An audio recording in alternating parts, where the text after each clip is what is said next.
Ako si Eliza, 26 na taong gulang.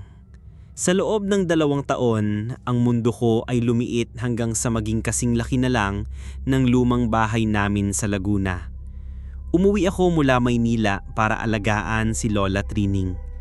May demensya na siya at halos hindi na nagsasalita. Ang buhay ko ay naging isang walang katapusang routine. Magpakain, maglinis, maghintay. Ang katahimikan sa bahay ay mabigat, halos nakakabalingi. Isang Martes, sa oras ng takip silim, habang ang langit ay nagkukulay kahel at lila, may kumatok sa pinto. Tok, tok, tok. 3 malakas at tiyak na katok. Galing sa aming mabigat na pinto na gawa sa Nara. Nagulat ako. Bihira kaming magkaroon ng bisita, lalo na sa ganitong oras. Dahan-dahan akong naglakad papunta sa pinto. "Sino yan?" tanong ko. Walang sumagot. Sumilip ako sa bintanang kapis sa tabi ng pinto. Wala akong makitang tao. Wala ring anino. Baka hangin lang, inisip ko. O baka isang kapitbahay na umalis agad. Binuksan ko ang pinto. Wala. Tanging ang amoy ng basang lupa at ang papalubog na araw ang sumalubong sa akin. Tumingin ako sa kaliwa, sa kanan. Walang bakas ng kahit sino. Nagkibit-balikat na lang ako at isinira ang mabigat na pinto.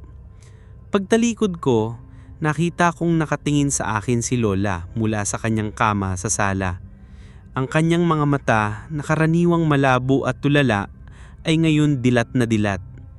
At sa kanyang mga mata, nakita ko ang isang damdamin na matagal ko nang hindi nakikita sa kanya. Purong takot. Nang gabing iyon, hindi ako mapakali. Ang titig ni Lola ay parang nakatatak sa aking isipan. Sinubukan kong baliwalain ito. Baka isa lang sa mga kakaibang episode ng kanyang demensya. Humiga ako sa kama, pero hindi ako dinalaw ng antok. Bandang hating gabi, nakaramdam ako ng isang kakaibang init sa aking mga palad.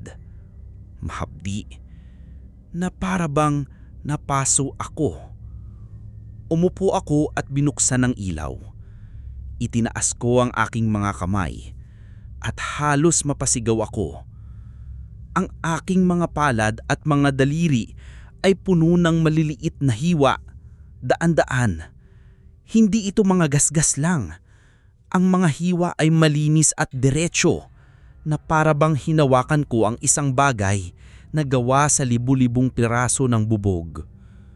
At mula sa bawat isang hiwa, may maliliit na patak ng dugo na dahan-dahang lumalabas. Paano? Paano ito nangyari? Buong araw akong nasa loob ng bahay. Ang huling hinawakan ko ng may puwersa ay ang malamig na doorknob ng aming pinto.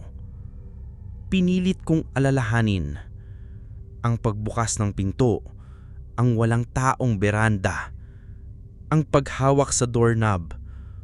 May naramdaman ba akong kakaiba? Wala. Pinunasan ko ang dugo pero patuloy lang ito sa paglabas. Hindi malakas pero hindi rin tumitigil, na para bang ang aking mga kamay ay isang esponghang puno ng dugo na dahan-dahang pinipiga. Kinabukasan, ang mga hiwa ay naroon pa rin. Hindi namamaga, hindi naghihilom. Mga pulang linya nang na nakaukit sa aking balat. Ipinakita ko ito kay Lola, nagbabaka sakaling may maalala siya. Tinitigan niya ang aking mga kamay.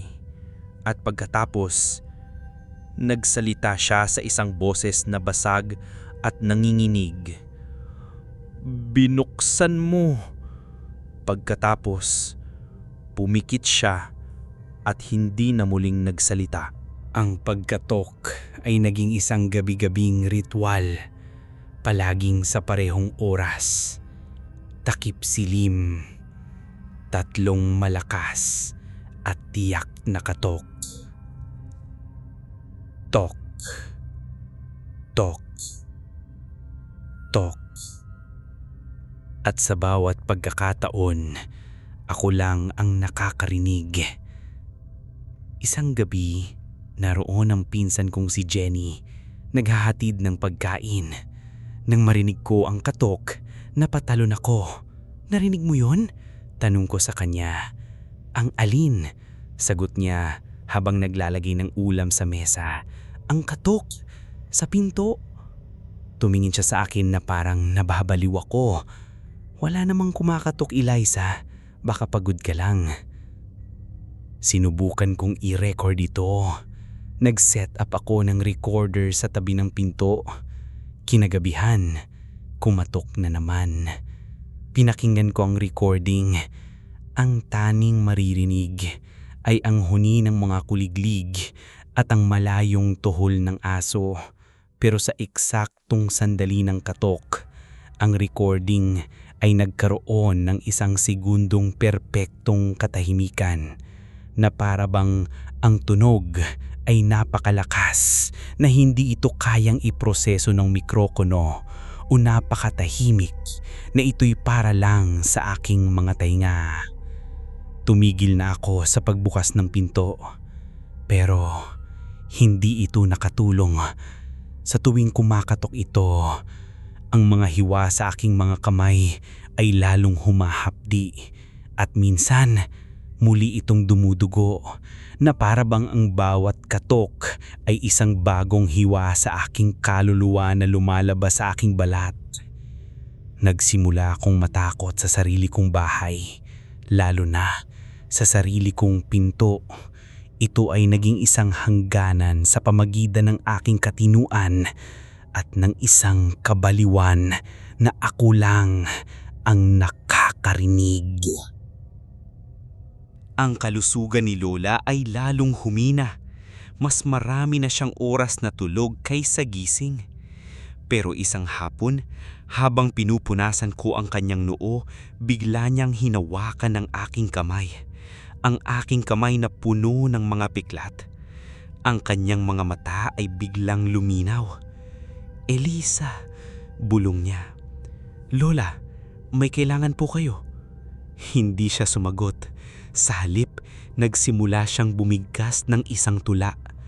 Isang tula na parang pambata, pero ang mga salita ay puno ng dilim. Ang himig nito ay parang isang lumang oyai. 1, 2, 3, mahina niyang kanta.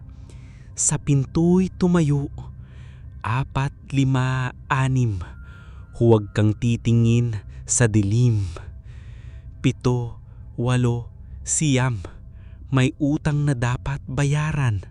10 mga daliri, duguan at humihingi." Paulit-ulit niyang kinangka ang mga huling linya. 10 mga daliri, duguan at humihingi. Tumingin siya sa aking mga kamay at pagkatapos ay sa pinto. "Ang maniningil," bulong niya. "Nandito na siya para sa atin." Pagkatapos noon, pumikit siya at bumalik sa kaniyang pagtulala. Ang maniningil, ang kolektor, ang mga salita ay umalingaw sa aking isipan. Ang tulang iyon ay hindi isang simpleng tula. Ito ay isang babala, isang kwento na ipinabasa sa anyo ng isang kanta para hindi makalimutan. Nang gabing iyon, habang kumakatok na naman sa pinto, hindi na takot ang naramdaman ko. Naramdaman ko ang bigat ng isang bagay na mas matanda. Isang utang na hindi ako ang gumawa pero ako ang pinagbabayaran. Dahil sa tula ni Lola, tiningnan ko ang pinto sa ibang paraan. Hindi na bilang isang simpleng pinto, kundi bilang isang saksi. Gawa ito sa isang pirasong nara, maitim at mabigat.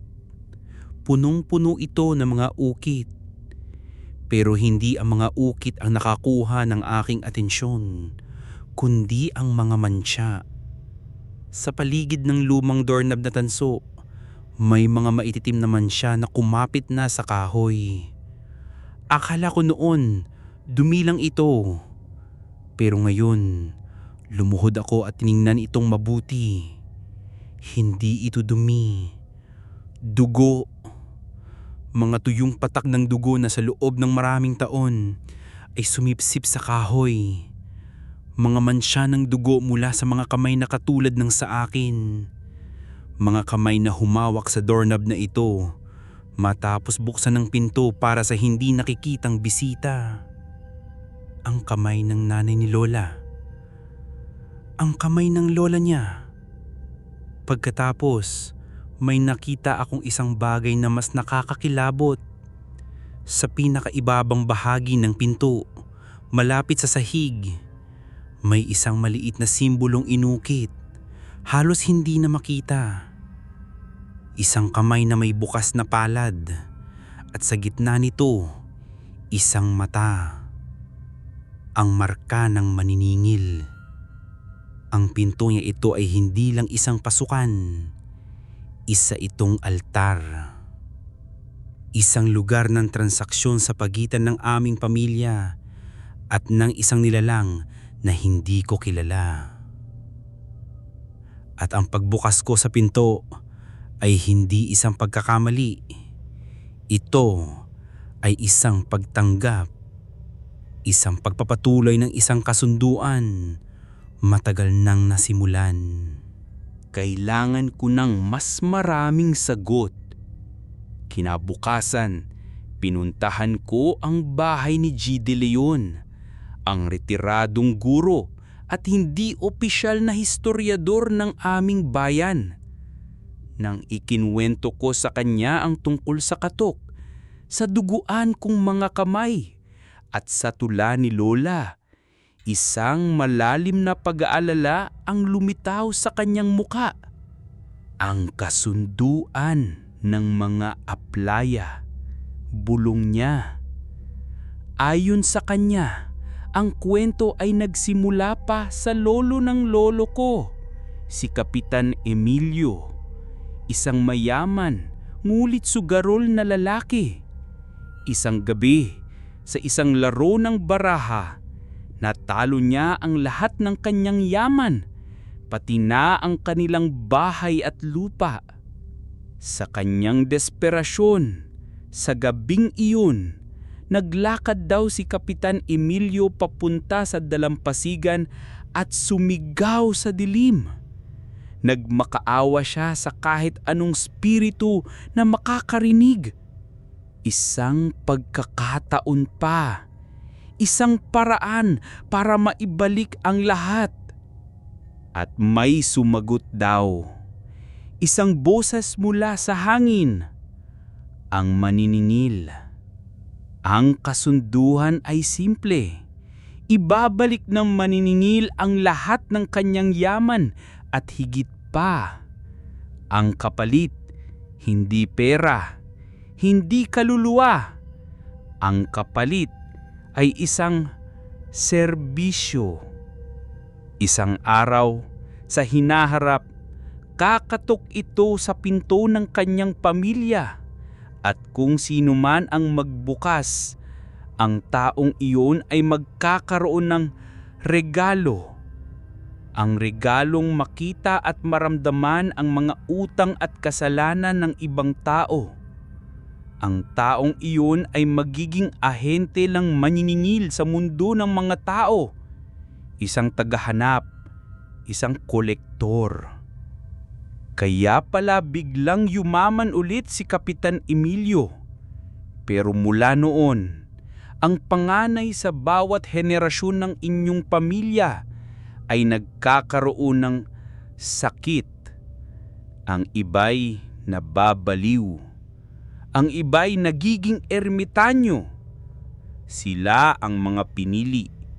Sila ang mga nagbukas ng pinto. Ang pagkaunawa sa katotohanan ay mas nakakatakot pa kaysa sa misteryo. Ako na ang susunod.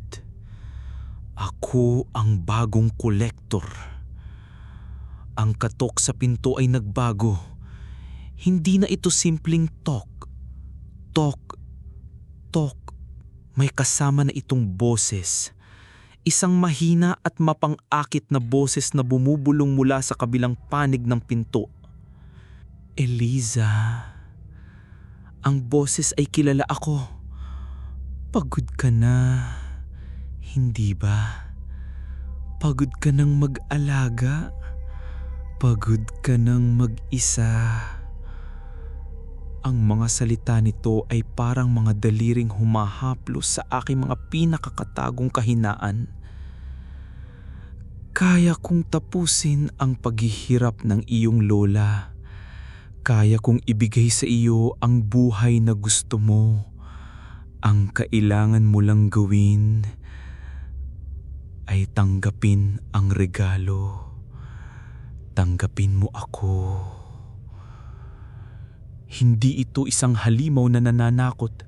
Isa itong mangangalakal na nag-aalok ng isang kasunduan. Ang mga duguan kong kamay ay hindi isang parusa.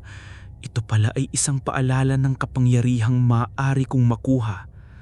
Sa gabi, nagsimula akong makita ng mga bagay. Kapag tinitignan ko si Lola, nakikita ko ang mga malabong imahe ng kanya ng pagsisisi. Kapag hinahawakan ko ang mga lumang gamit sa bahay, nararamdaman ko ang mga emosyon ng mga taong dating nagmamay-ari nito. Ang regalo ay nagsisimula ng gumana. Ang tanong ay hindi na kung paano ako tatakas. Ang tanong ay, gusto ko pa bang tumakas? Ang mga duguan kong kamay, dati, kinasusuklaman ko ang mga ito. Ngayon, pinag-aaralan ko na. Napansin kong ang mga hiwa ay hindi random. Ang mga linya sa aking palad ay nagbabago. Minsan, mas malinaw ang mga ito. Minsan, halos hindi na makita. Isang araw, dinalaw kami ng aming kapitbahay na si Mang Fredo. May dala siyang prutas para kay Lola. Nang abutin niya sa akin ang bayong, nagdikit ang aming mga kamay. Sa sandaling iyon, isang matinding hapdi ang naramdaman ko sa aking palad at isang imahe ang biglang pumasok sa aking isipan. Si Mang Fredo, mas bata pa, na may itinatagong pera sa ilalim ng lupa. Isang perang hindi kanya. Nabitawan ko ang bayong. Tumingin si Mang Fredo sa akin ng may pagtataka. Pero sa kanyang mga mata, nakita ko ang isang kislap ng takot. Alam niyang may nalaman ako. Ang regalo ay totoo. Kaya kong makita ang mga utang, ang mga sikreto, ang mga kasalanan. Ang maniningil ay hindi nangongolekta ng pera. Nangongolekta ito ng mga kasalanan. At ako ang kanyang instrumento. Ang katok sa pinto ay naging mas mapang-akit. Ang mga alok nito ay naging mas tiyak. Tingnan mo ang iyong kapitbahay. May kasalanan siya. Tulungan mo siyang pagbayaran ito at bibigyan kita ng kapayapaan. Ang kapayapaan, isang bagay na matagal ko nang hindi nararamdaman. Ang alok ay napakaganda. Pero ang presyo ay ang maging isang hukom sa mga kasalanan ng iba. Ang maging isang halimaw para manghuli ng ibang mga halimaw. Isang gabi, naging kritikal ang lagay ni Lola. Hirap na siyang huminga. Ang kanyang pulso ay mahina. Tinawagan ko ang doktor, pero sabi niya, wala na raw magagawa. Kailangan na lang maghintay. Habang nakaupo ako sa tabi niya, hawak ang kanyang malamig na kamay, ang katok sa pinto ay naging mas malakas, mas desperado. Eliza, sabi ng boses na ngayon ay puno ng pang-aakit at kapangyarihan. Kaya kong pahabain ang kanyang buhay, kaya ko siyang pagalingin. Isang salita mo lang. Tanggapin mo ang kasunduan, maging mata at kamay ko sa mundong ito, at ang iyong lola ay muling lalakad sa sikat ng araw. Ito na ang huling pagsubok, ang pinakamabigat na alok, ang buhay ng pinakamamahal kong tao kapalit ng aking kaluluwa.